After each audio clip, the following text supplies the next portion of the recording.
Let's start a petition. I would like to make a proposal. Like retiring a player's number, I think a certain TV show that has just ended its 12-year record-breaking run now clearly has fair claim to the Big Bang label in the public consciousness.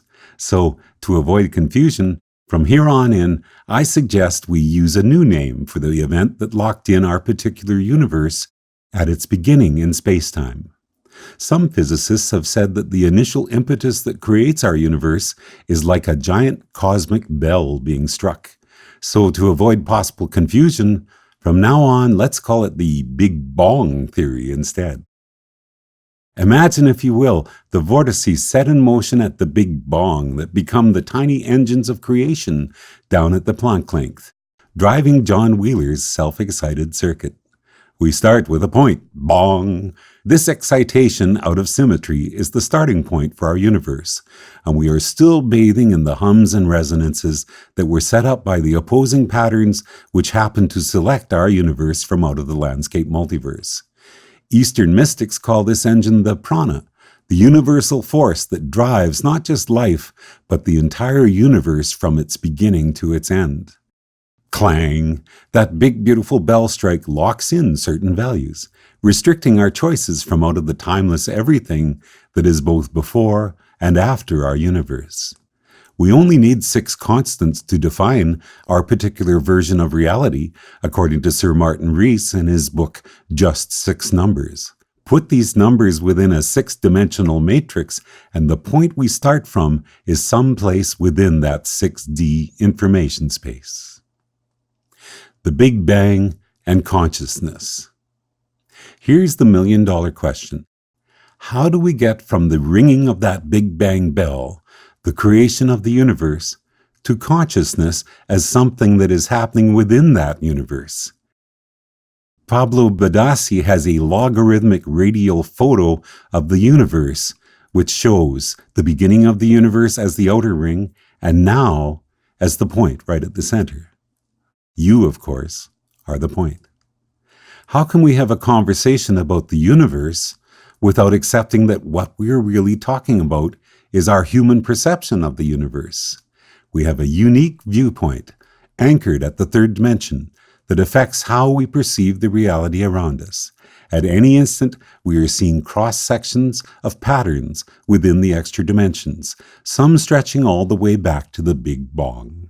This means that we, as living beings, are riding on Wheeler's self-excited circuit.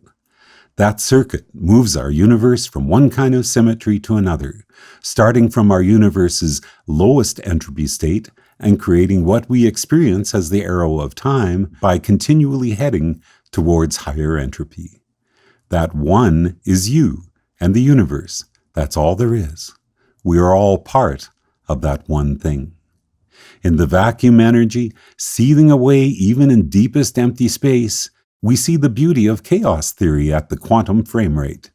Even random uncertainty gives rise to forms that change, waves that repeat, bifurcations that occur and flip the system into a different state.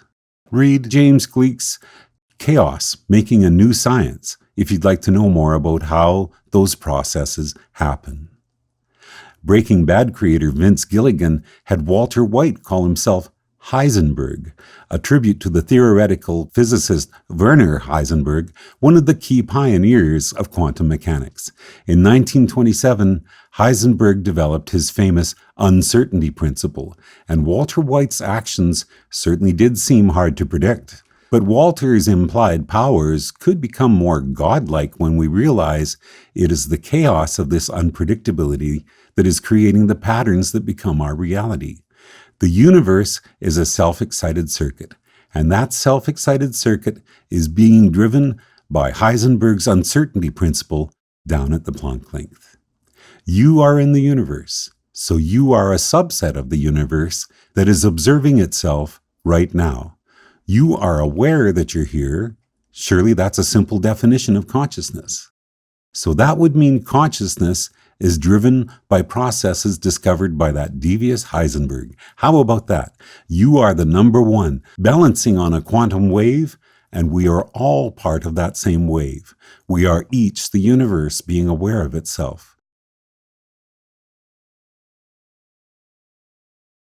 We are each intuitively aware of how our body stance affects our awareness, our path forward within Everett's many worlds. Sit up straight, and you become more engaged with the world around you. It's that simple.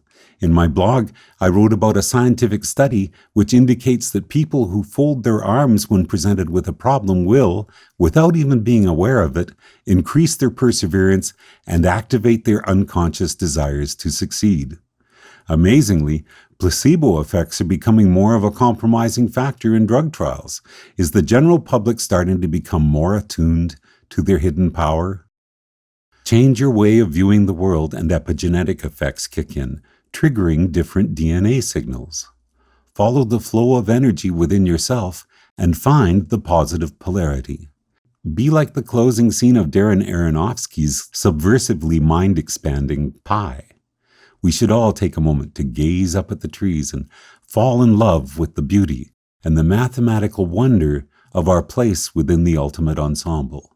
We should be like old people lovingly caressing a baby, entranced by the fresh promise of youth and new beginnings. We are physical beings, but we are a lot of other things as well.